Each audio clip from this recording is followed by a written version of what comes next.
What's up, everyone? My name's Purploom, and my opinion might surprise you. I'd like to start this video by saying that I would prefer it if you came from my last theory video. Not that you need to understand what I'll be discussing here, but if you feel a bit lost, it might help the rambling go down a little smoother.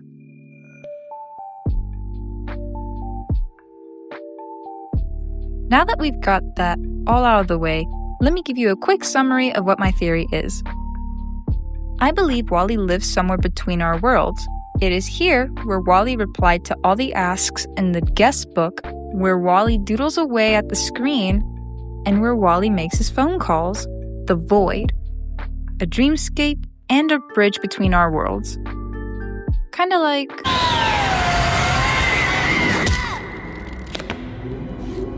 Where are we? This must be the space between our dreams. We need to find yours. Okay, which way do we go? This way! For all those looking for the next game theory video, I know it sounds a little far-fetched, but please hear me out before you go clicking away. If I'm going to claim something so outlandish as this, I suppose I'll need to prove that there are two worlds to travel to and from in the first place. We already know the story takes place in the present time in the real world, so I'll just skip to explaining where home is instead.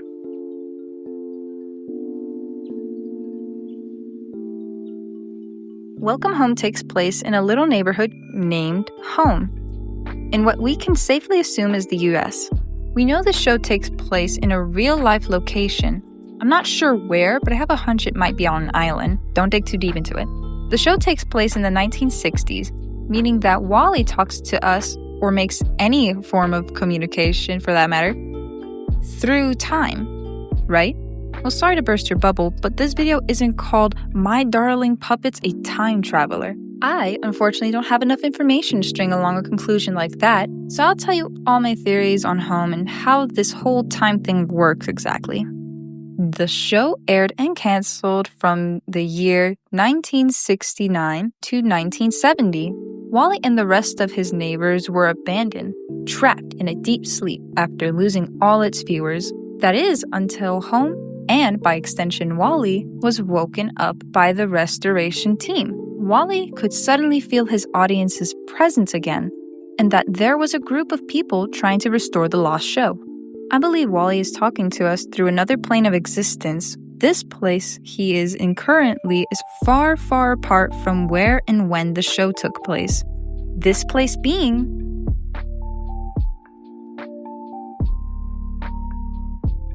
We've seen this place many times in the website, so there's no need for me to prove that it's there. It shouldn't come to anyone's surprise that Home has something to do with the void, because we actually get to see this for ourselves. Once here, here, here, and lastly here. I know this isn't necessarily an abyss or void, but it very well could be.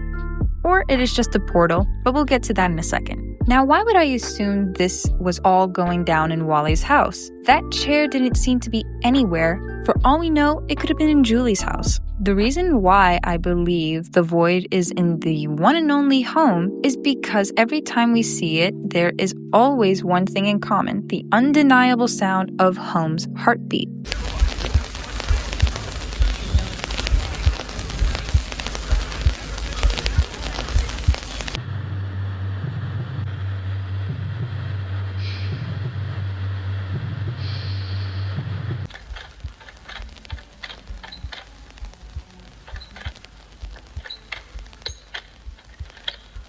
This heartbeat is clearly associated with Home. Home seems to be the only one with a heartbeat. Therefore, any and every time we hear it, we can say for certain that it is the big red house that's causing it.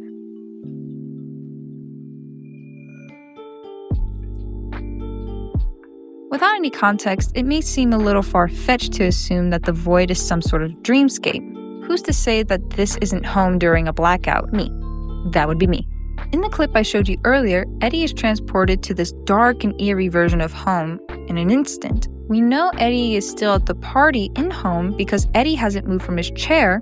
We see the Christmas tree Eddie decorated earlier, and we see Home's eye. But there's more to this. I'm not saying Eddie was teleported to a new dimension or world within Home. I'm saying he is literally sitting in the same spot at the party. Hello, Mr. Deer. I heard from Sally that you've been worried about deliveries all morning. All morning? More like all day! I could see it all from my spot up on the tree. It's not easy being the most important decor for home warming. But I do what I must for this little neighborhood. I still don't know who helped you get up there. Well, if you've been in your post office all day, it couldn't have been you, could it, Mr. Deer? Mr. Deer? Mr. Deer, are you listening? Mr. Deer? Mr. Deer? Who? Where? Eddie!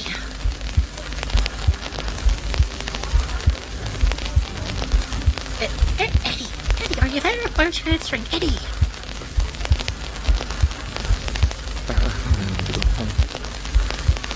A happy home warming to one and all! Ho, ho, ho! This is proof that Eddie has in fact not moved from his spot. Frank had to come up to where Eddie had been sitting and zoning out this entire time and snap him out of it. So if Eddie wasn't literally transported to the dark void, then that could only mean this whole clip took place in Eddie's mind. But how? It has been suggested that Home and Wally can dig around minds, most notably when Wally says, You know, it is hard to hear you think through this funny phone of mine. Okay, so what if Wally can read minds? That doesn't mean Home can send people places. I just proven to you that Home has the ability to send you to a strange dreamlike state, but that isn't really teleporting you anywhere. You're somewhere deep in your own head, sure, but you're still in the real world. You hadn't left it. Luckily for me, my theory is backed up by Wally actually dream hopping once before. Wally had haunted somebody's dreams by sitting himself at the foot of their bed with a toy phone. This person claims they couldn't move, and honestly, by the way they talked about it, you could almost feel the immense dread and panic they must have gone through at that moment. The dream this person described sounds a lot like sleep paralysis, and when we take a closer look at what Eddie has been through, it just might have been the same exact thing. For those that don't know what sleep paralysis is, it's when your body is in REM sleep, but your mind is awake. In this state, you can barely move, if you could move at all. Sleep paralysis is almost always scary to anyone experiencing it, which I'm sure we all have at some point of our lives. This clearly means Wally is some kind of sleep paralysis demon. Okay, so far we know about Home's ability to send people into the dreamscape and into others' dreams. Wow, that's the coolest thing ever. Wally must feel so unbelievably lucky to share this dream hopping ability with Home. Right? Right? Right?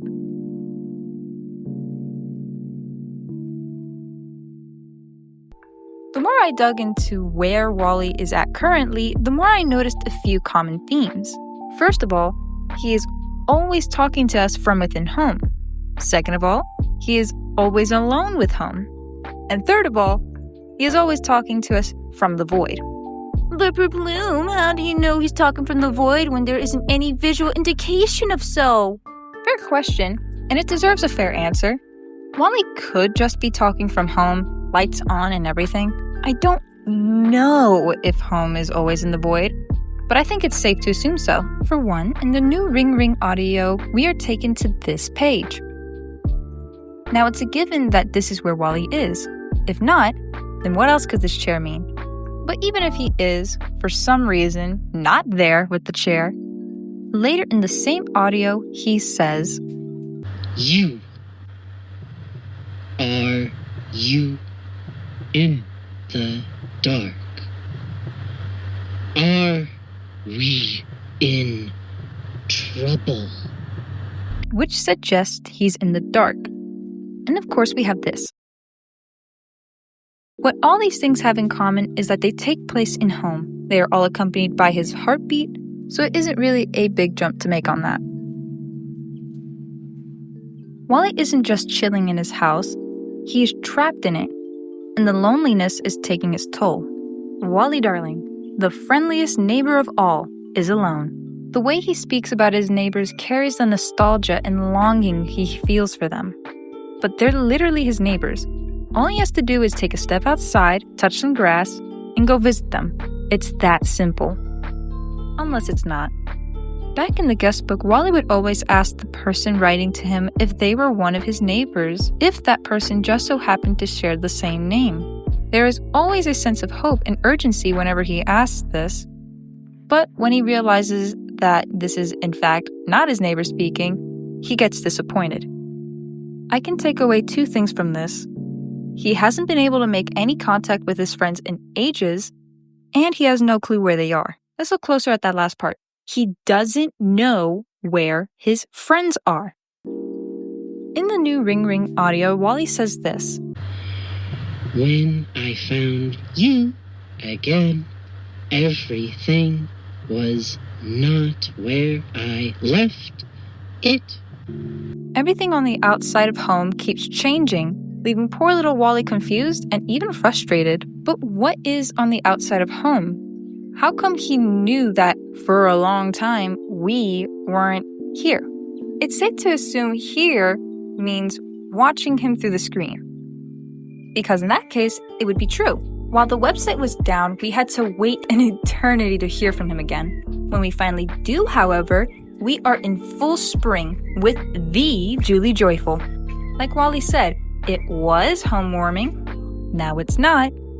The snow melts, the grass grows, the sun shines, the flowers bloom. What happened to Wally while the website was down? Well, judging by the fact that he acknowledges how long it's been since the last time we saw him, I believe Wally is stuck in home waiting for us each and every time we leave, all alone in the seemingly endless room where the outside doesn't exist. And where his friends don't exist either. I hear you tip-tapping away at your screen, neighbor. Frank and Julie are speaking to us through the bugs and flowers, I hear you cry. But are you really sure it's them somewhere communicating with us? If so, then how come Wally knows of it? Why haven't they all got in contact with one another instead of leaving Wally in this crippling loneliness? If you want to hear my humble opinion, consider visiting my channel again on Friday. I hope you like my little take on where Wally is. We'll be both waiting to see you again. Goodbye.